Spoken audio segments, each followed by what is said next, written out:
Hi everyone. 한 주 동안 잘 지냈어요? 저희 오늘은 Nickelboys Chapter 4하고 6 다루면서 우리가 독해, 사고력 훈련 중에서도 추론하는 법에 대해서 공부를 할 거예요. 우리 유학이나 뭐 이런 걸 준비하는 친구들은 추론 문제 많이 풀어봤을 텐데요. 특히나 어려워하는 문제 중에 하나예요. 그래서 오늘은 제가 수업을 하면서 학생들이 추론에 대해서 잘못 알고 있는 부분들, 그리고 어떻게 하면 조금 더 쉽고 정확하게 추론을 할 수 있는지 그 사고력 방법에 대해서도 안내를 할 예정입니다.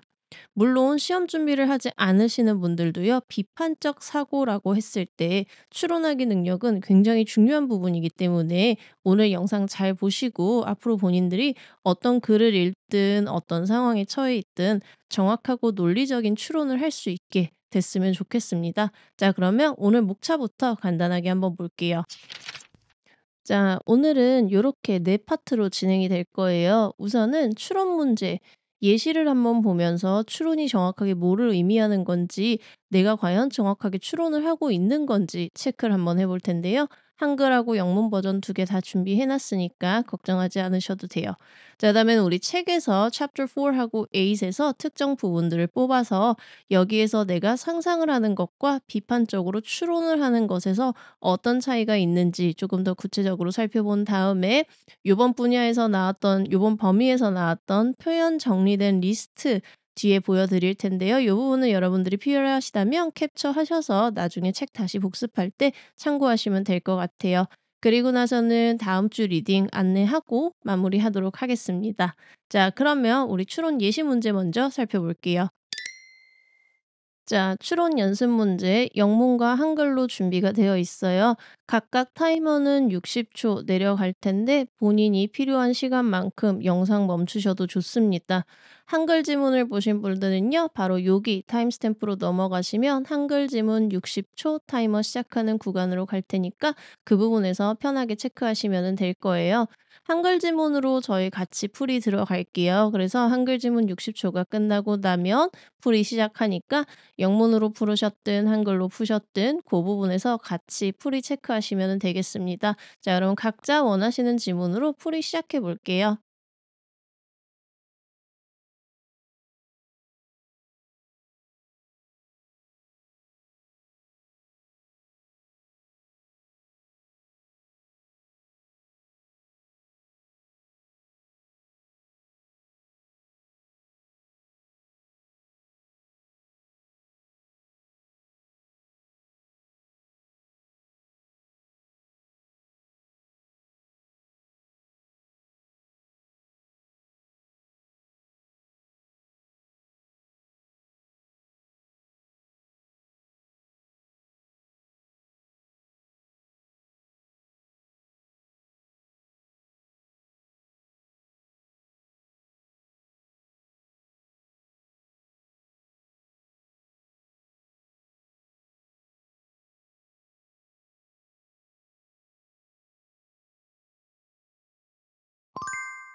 자, 여러분 정답은 10번이죠. 추론 문제도 우리 지난 시간에 이야기했던 절대적인 리딩의 규칙보다 모든 정답은 지문 내에 있다라는 규칙에서 벗어나지 않습니다. 그래서 추론 문제를 풀 때 학생들이 가장 흔하게 하는 실수가 뭐냐? 이렇게 다 읽었더니 B가 답인 것 같아요 라고 하는 거예요. 이렇게 다 읽었더니 내가 지문에 없는 내용을 결론으로 내렸어요라는 뜻이 될 수도 있는 거죠. 그렇기 때문에 추론 문제를 풀 때도요, 여러분, 맞는 것을 고르세요, 틀린 것을 고르세요라고 하는 것처럼 정확하게 내가 지문에서 찾아낼 수 있어야 된다라는 걸 기억을 하셔야 돼요. 자, 그러면 10번 정답. 사람들은 종종 독립적으로 생각하고 있다고 믿지만 실제로는 그렇지 않은 경우가 많다라고 하는 거는 어디에 나오느냐? 우리가 여기 마지막 문장 보면 되죠. 스스로 자율적이라고 느끼지만 실제 행동은 그렇지 않은 경우가 많다. 우리 그렇지 않은 경우가 많다라는 빈도조차 그대로 내가 추가적인 결론을 내릴 필요 없이 지문에 나와 있는 게 보이죠. 이게 추론입니다. 아직은 조금 헷갈리는 친구들이 있을 거예요. 그래서 우리 지금부터는 그러면 추론이 정확하게 뭔지, 어떻게 풀어내려가면 내가 조금 더 정확하게 할 수 있는지 체계적으로 살펴보도록 할게요. 우리가 문제집들을 보면 추론이 숨겨 놓은 의미를 파악하는 스킬이다라고 설명을 많이 해 놔요. 그래서 이 숨겨 놓은 뜻을 찾겠다고 학생들이 인제 나 이거는 상상해도 되는 것 같아."라고 하면서 상상을 많이 하거든요. 그러면서 많이 틀리는 거예요. 많이 틀리는 건데 이 추론을 일상에 비유를 하자면 저는 "눈치 게임이다."라고 비유를 해요. 여러분 생각해 볼게요. 우리 선배가 생일이에요. 그래서 쓱 가서 물어봐요. "선배님, 선배님 생일 선물 뭐 갖고 싶으세요?"라고 물어봤어요. 근데 그랬을 때 당연히 그 사람이 "나 이거 사줘."라고 하진 않겠죠. "어 야 괜찮아. 몸만 와도 돼. 몸만." 이런 거예요. 그랬을 때 정말 몸만 가. 어떻게 되겠어요? 눈치 없다고 어디선가 한 소리 듣겠죠. 그죠? 자, 근데 리딩에서는 뭐가 문제냐면 우리가 그런 대화의 상황에서는 어떤 그 사람의 일반적인 표정이라든가 아니면 뭔가 평소와 다른 어떤 눈빛 이런 걸 보면서 눈치를 챌 수가 있어요. 그런데 글에서는 그렇지 않죠. 우린 작가가 전혀 모르는 사람이에요. 내가 전혀 모르는 사람이 나한테 무슨 눈치를 주는지 어떻게 알겠어요. 그쵸? 그래서 정해져 있는 틀이 있습니다. 그래서 요렇게 저는 수업 시간에 추론을 가리킬 때 5가지로 나누어요. 시간의 표현, 비교 대조 표현, 빈도 표현, 극단적 표현, 그리고 조건 표현. 이 아이들이 다는 아니지만요. 우선적으로는 여러분들이 글을 읽거나 리스닝을 한다라고 했을 때 여기에서만 추론이 가능하다라고 생각을 하고 논리적 사고를 하는 습관을 기른다면 좋은 시작점이 될 거예요. 우리 지금부터는 이 중에서 몇 가지만 예문을 들어서 추론이 어떻게 이루어지는지 조금 더 자세하게 볼게요. 자, 우선은 가장 많이 볼 우리 요 시간 표현 since, after 요런 표현들 한번 살펴볼게요. 우리 아래 예문 한번 보실까요? 자, before 1996, no one in the village had ever seen a computer. 자, 여기서 before 1996 표시를 하시면은요. 1996년 이전에는 이랬다. 그 말인즉슨 뭐예요? 96년 이후에는 그렇지 않았다. 라는 말이 숨겨져 있다라는 거예요, 여러분. 이게 추론이에요. 하나 더 해볼까요? After 2020, the town's once busy train station stood silent. 2020년 이후에는 그 마을에 한때 바빴던 기차역이 조용해졌어요. 그럼 2020년 이전에는 그렇지 않았다. 조용하지 않았다라는 의미가 들어간다라고 볼 수 있습니다. 자, 다음은 그러면 우리 요 5가지 중에서 또 여러분들 많이 보게 될 빈도 표현 그리고 비교 대조 표현이 같이 들어간 예시를 한번 볼게요. 요 이야기 제가 수업 시간에 할 때 주로 어디 이야기를 많이 하냐면 "올리브영에 쇼핑 갔다."라고 상상을 하라고 이야기를 해요.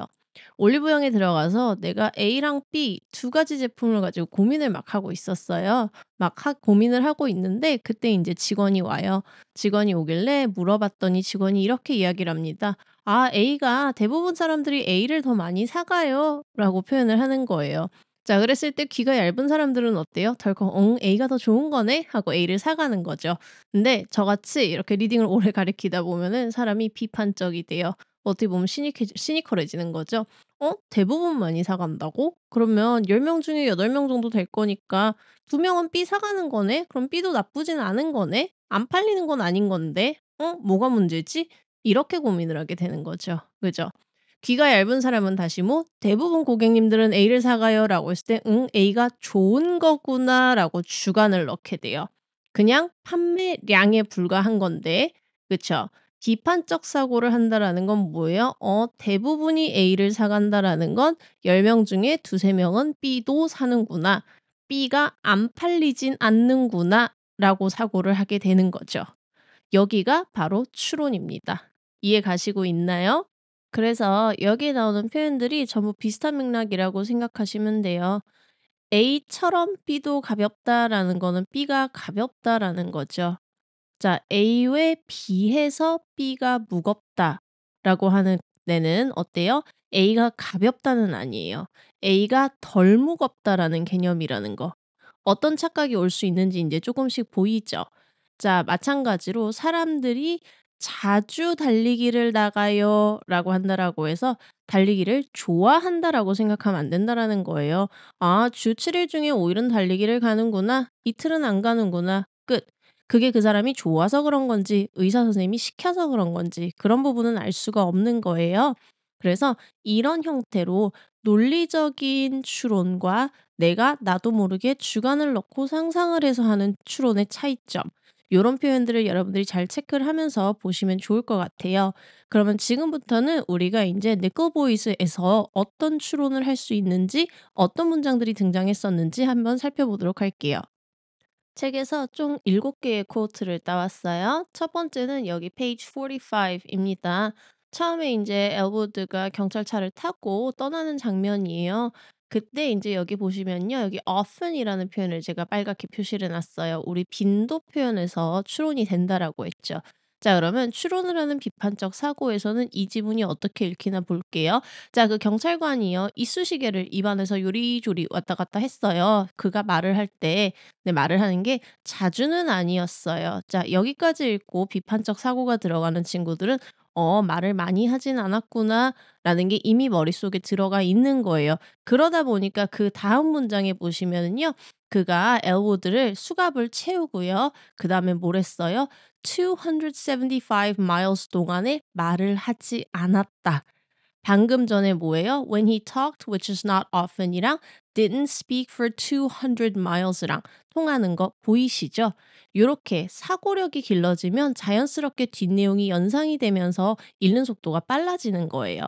다음 문장으로 우리 한번 넘어가 볼게요. 자, 다음 문장에서는요. 우리 스펜서 처음으로 묘사가 되는 부분이에요. 우리 지난 시간에 했던 주제문 읽기를 기반으로 갔을 때 문단의 첫 문장이 Maynard Spencer was a white man in his late 50s 라는 말을 보는 순간에 이 문단에서 이 사람을 소개해 주겠구나 라는 맥락으로 시작을 하는 거죠. 그러면 이제 이 사람의 외모, 성격에 해당되는 단어들이 드러나지 않을까? 라고 회로가 돌아가는 거고요. 그러면서 그런 부분들, 그런 단어들이 집중되면서 보이게 되는 거예요. 자, 이때 지금 여기에 요런 표현들 표시를 해 볼게요. A real crack of dawner.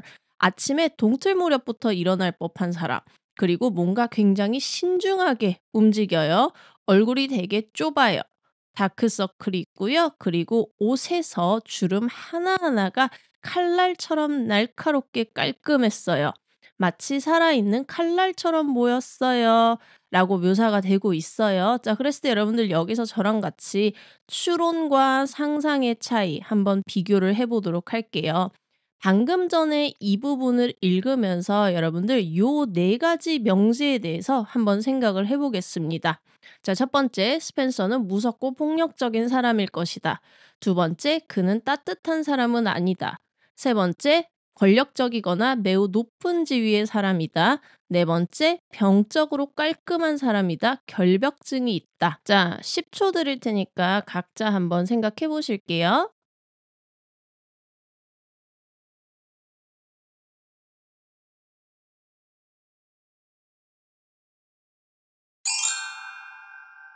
자, 여러분, 네 가지 명제 전부 틀립니다. 여기서 여러분들이 주의할 점은 뭐냐면요. 이 문단에서는요. 스펜서의 성격 혹은 역할, 지위보다는 그의 첫인상과 엘wood의 눈을 통해서 느껴지는 주관적인 분위기를 묘사를 해 놓은 거예요. 그렇기 때문에 이 외적인 부분을 보면서 여러분들이 '응, 저 사람 속은 이럴 거야.' 혹은 내가 앞뒤에서 읽은 내용을 기반으로 해서 판단을 하시면 안 된다라는 점 주의하시면 되겠습니다. 자, 우리 사람을 볼 때도 마찬가지죠. 외모가 깐깐해 보인다라고 해서 쟤는 깐깐해라고 하면 안 되는 부분이잖아요. 혹은 어디서 내가 소문을 들었어. 야, 쟤 좀 성격이 그렇대. 라고 해서 실제로 그 사람의 성격이 그렇다라고 판단을 하면 안 되는 것처럼 여기서도 근거를 기반으로 해서 하는 추론이다라는 점 기억하시면 좋겠습니다. 자, 그러면 다음 문장으로 한번 넘어가 볼게요. 자, 53 페이지에 있던 요 부분에서는요. 저희가 추론을 두 가지 포인트 잡을 거예요. 첫 번째는 요 some of the boys라고 나오는 요 빈도 표현. 자, 우리 아까 전에 화장품이랑 비슷해요. 대부분이 사간다라는 건 소수는 다른 걸 산다라는 거였죠. 몇몇의 아이들은 이랬다라는 걸 보는 순간 다수는 안 그랬구나. 그러니까 여기서 a lot of them 이 바로 나오는 거고요. 그쵸. 그래서 요렇게 두 가지는 세트다라는 점 Some of the boys의 내용을 읽는 순간에 '그럼 다수는 어땠지?'라는 생각이 들면서 그다음 부분이 자연스럽게 머릿속에 들어오는 거고요. 그다음에 요 마지막 문장 "만약에 그들이 일반적이라면 엘우드는요 잘 이겨낼 수 있을 거예요."라고 했을 때 우리 마지막 조건 요 부분에서도 마찬가지죠. "regular 하다면 내가 이겨낼 수 있다."라는 말은 뭐예요? regular 하지 않다면 못 이겨낼 수도 있다. 이 표현이 숨겨져 있는 거다라고 보시면은 되겠습니다. 다음은 학생들이 굉장히 착각하기 좋은 부분인 것 같아요. 그래서 이제 우리 페이지 58 데스먼드라는 학생과 엘wood가 대화를 하는 장면이에요. 학교에 관련된 이야기죠. 데스먼드가 나 학교 원래 되게 싫어했어. But here 근데 여기서는 그래도 좀 잠을 잘 수가 있어." 그랬더니 엘wood가 이렇게 얘기합니다. "이거 되게 엄격하지 않아?" 라고 했더니 이 친구가 이렇게 말해요. "야, 예전에 집에서는 우리 아버지가 내가 학교 하루라도 빠지면은 나를 엄청나게 beat my ass 때렸었어. nickel though. 니클은 근데 하고 이렇게 끝이 나게 돼요. 자, 그랬을 때 여러분 요 부분 보면서 이 세 가지 명제에 대해서 한번 생각해 볼게요. 첫 번째, 데스먼드의 아버지는 교육을 중요시하셨다. 두 번째, 데스먼드라는 아이는 학업의 뜻이 없는 아이이다. 세 번째, 니클은 제대로 된 학교 시스템은 아니다. 자, 아까랑 마찬가지로 10초 드릴 테니까요. 각자 한번 생각해 보고 돌아오실게요.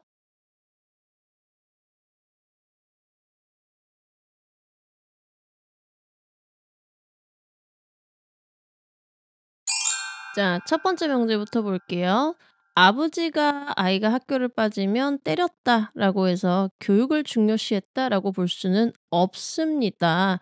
자, 그냥 구실을 만들었을 뿐일 수도 있어요. 그쵸? 뭔가 교육열이 대단하셨던 분이 아니라 그래서 첫 번째 명제에 틀리게 되는 거고요. 자, 그다음에 두 번째, 이 아이가 학업의 뜻이 있는지 없는지는 모르는 거죠. 공부가 하고 싶은데 뭔가 환경이 안 맞는 걸 수도 있는 거고요. 그래서 잠을 자는 걸 수도 있고 아니면 니클이 학교에서 아이들을 잠을 자게 해 주니까 애가 자는 걸 수도 있어요. 그래서 마찬가지로 학업의 뜻이 있는 아이인지 없는 아이인지 우리는 알 수 없습니다. 자, 그다음에 마지막 3 번은 맞는 이야기죠. 니클은 제대로 된 학교 시스템은 아니다라고 하는 거. 자, 두 가지죠. 첫 번째는 "But here I can grab some shut eye." 여기 니클에서는 "내가 잠을 좀 잘 수 있어."라고 하는 거 첫 번째. 그다음에 두 번째 마지막에서 아버지 이야기가 끝나고 "nickel though." 하면서 끝이 나요. "니클은 그런데"라고 하는 건 뭐예요? 빠져도 상관이 없다라는 거죠. 뭔가 제대로 된 학교는 아니다라는 점을 지문에서 확인할 수 있습니다. 그래서 세 가지 명제 중에서 우리가 추론 가능한 거, 지문을 근거로 뽑아낼 수 있는 내용은 3번 하나였습니다. 자, 여러분들 어떻게 추론 잘 되어가고 있는 것 같아요? 우리 나머지 3개 문장 마저 같이 보도록 할게요. 자, 요번에는요. 단순한 아이예요. 여러분들 요 부분 지금 only 표시되어 있는 거 보이죠? 각자 한번 방금 했던 대로 생각을 해 볼게요. 자, 얘만 그랬다라는 건 나머지는 안 그랬다라는 거죠? 그러니까 어때요? The other boys 자연스럽게 그 뒤에 내용이 나오는 게 보일 거예요. 엘wood만 우울했고 나머지는 어땠다? 뒤에 goofing and joshing이 장난친다라는 말인 거 몰라도 '아, 우울해하지 않았구나. 즐거워했구나.' 이 정도로 바로 판단할 수 있을 거예요. 자 그다음에는 우리 아까 전에 if 같이 조건이 달리는 when이라는 표현이 나오는 문장이에요. 요 부분도 같이 한번 볼게요. 자 우리 when 나오는 요 부분 보시면은요. 어때요? 아이들이 막 떠들고 있어요. 막 떠들고 있다가도요. 갑자기 조용해져요. 움직이지 않아요. 그거는 무슨 뜻이에요? "Spencer이 여기에 왔다."라는 뜻이야라고 나오고 있어요. 그쵸? 자 그러면은 요 조건을 제외하고 우리가 생각을 해 본다라고 하면 어때요? '아 스펜서리 주변에 없을 때는 아이들이 이야기를 하고 있구나. 굳지 않는구나.' 이렇게 판단할 수 있겠죠. 자 마지막 문장입니다. 우리 65 페이지예요. 우리 엘우드가 화장실 싸움에 개입을 하기 전 묘사를 해 주는 부분입니다. 아마도 엘wood가요. 자 county jail 우리 한국말로는 유치장 정도라고 표현을 할게요.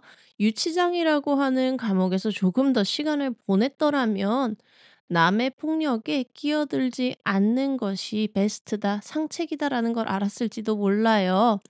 자 그때 우리 필이라고 하는 백인 하우스 인원 중에 한 명인데요. 이 친구가 was making the rounds 순찰을 돌고 있었어요. 그는 보통 바로 눈앞에 벌어지는 일도 못 본 척하고 지나쳤었는데요. 아주 어릴 적부터 그게 더 편하다라고 생각을 했대요. 자 여러분 여기에서 easier이라는 표현 체크할게요.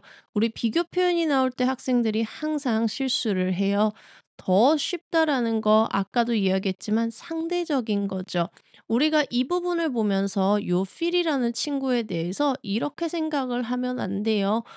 얘는 그게 더 쉬운 방법이라서 선택했구나. 애가 게으르거나 나약한 애인가 봐. 얘는 회피하는 애야.